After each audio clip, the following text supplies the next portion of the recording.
Et avant toute chose, la météo du jour, puisque le temps s'annonce très instable et difficile aujourd'hui. Beaucoup de nuages et d'averses par moment, même si le soleil pourrait faire son apparition. Vous voyez ces pluies qui arrivent du sud et qui vont nous concerner directement aujourd'hui.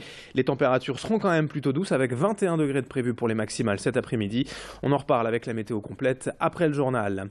La première information en images à la une ce matin, c'est la grève des médecins généralistes dans la région qui se poursuit aujourd'hui.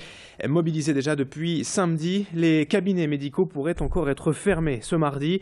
Le mouvement est différemment suivi toutefois selon les secteurs et les syndicats n'ont pas tous le même mot d'ordre quant à la marche à suivre contre la fameuse loi de santé de Marisol Touraine. Mais tous, en tout cas, sont contre la généralisation du tiers payant, le principal grief des médecins français aujourd'hui.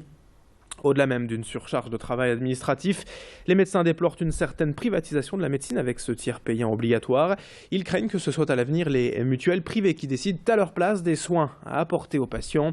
Explication complémentaire avec ce médecin de Marc-en-Barœul au micro de Xavier Silly. D'abord, il faut que je vous demande si vous avez une mutuelle. Premier point, presque avant de vous dire bonjour monsieur, quelque chose qui ne va pas, avez-vous une mutuelle ? Ouais, bon, c'est pas comme ça qu'on fonctionne aujourd'hui. Et là, après ça, si vous avez une mutuelle et tout ça, on peut effectivement vous prendre en charge administrativement. Et derrière, il y aura des envois à la sécurité sociale, puis des envois à la mutuelle. Il faudra donc tout noter, tout colliger, se souvenir de tout, vérifier tout. Bref, c'est pas un travail qui est beaucoup trop important par rapport à ce que nous faisons. Bon, il y a quand même des médecins qui ont un certain nombre d'actes à faire par jour, ils ne peuvent pas s'occuper de faire tout ce genre de choses. Autre mobilisation sociale dans l'actualité, les salariés de Solia Métropole étaient rassemblés hier pour dire non au PSE, le plan de sauvegarde de l'emploi de leur direction, lequel prévoit une cinquantaine de suppressions de postes.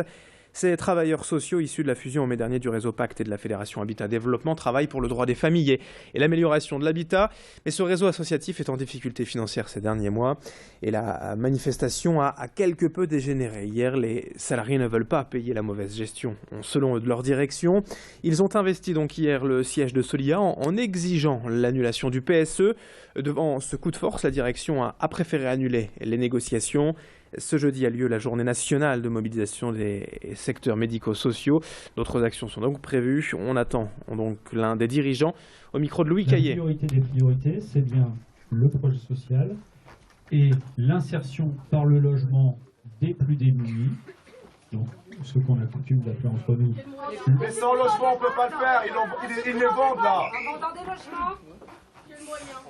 Nous avons bradé 105 logements, monsieur dame. On va les loger. Est-ce que vous me donnez le temps de finir ou pas? On peut effectivement faire les gros titres sur le fait que nous avons vendu 105 logements.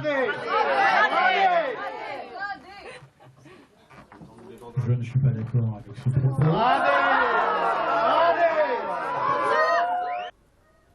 7h18 en direct sur Grand Lille TV, on enchaîne avec toute autre chose et le mois d'octobre rose, vous le savez, le mois de lutte contre le cancer du sein. Aujourd'hui en France, une femme sur 8 risque de développer ce cancer du sein. Mais grâce au dépistage précoce, la médecine peut aussi et surtout sauver chaque année des milliers de vies. Et c'est le message de cette pièce de théâtre Ronde de femmes jouée par la compagnie La Belle Histoire hier à Marc-en-Barœul au centre social. Une représentation devant des dizaines de spectateurs et de spectatrices. Une pièce avant tout comique pour sensibiliser au dépistage. Écoutez certaines personnes du public qui hier à l'issue de la pièce au micro de Xavier Silly. Moi connaissant pas du tout le dépistage, pas d'entourage autour de moi qui ont eu déjà le cancer du sein, c'est vrai que ça a vraiment expliqué ce que c'était, ce qu'il fallait faire et tout, donc très humoristique, très vraiment la réalité, quoi. Ça dédramatise beaucoup. C'est joué d'une façon exceptionnelle. Déjà l'année dernière, j'avais assisté à sur Octobre Rose aussi une pièce, mais j'en ai gardé un souvenir formidable. L'examen mimé par les actrices m'a beaucoup amusée. Parce que bon, j'avoue que c'est l'un des examens que je déteste le plus. Parce que c'est pas du tout agréable, mais il faut le faire, ça dure pas longtemps. Et puis pour conclure ce journal, souvenez-vous de Corbier, le joyeux barbu de la bande du Club Dorothée entre les années 80 et 90. Un Lillois est parti à sa rencontre dans un documentaire. Celui qui a été un temps un animateur télé, surtout un musicien et chanteur depuis toujours. Il a grandi dans la Somme, en Picardie, et continue de tourner dans toute la région et toute la France avec son groupe. Et un dernier album est d'ailleurs sorti cette année en 2015. Alors pour aller à la découverte du personnage, le réalisateur Félix Leteau lance un appel sur Internet au crowdfunding. Il était hier sur ce plateau, l'invité d'Idil Günay pour évoquer son projet. Envie de fédérer en fait autour de ce projet et de créer une communauté de gens qui deviendraient en fait producteurs du film, qui pourraient s'approprier le film. Et donc j'ai lancé un partenariat avec Tuscoprod, qui est une plateforme dédiée principalement au cinéma et qui permet à chacun de devenir producteur dès 10 €. C'est ça qui est intéressant, c'est que même si on n'a pas beaucoup de moyens et qu'on ne veut pas s'investir financièrement beaucoup, on peut pour 10 € être en contact direct avec le film, avec moi, avec l'équipe, et puis partager ce moment de création et puis soutenir ce personnage qui est François Corbier.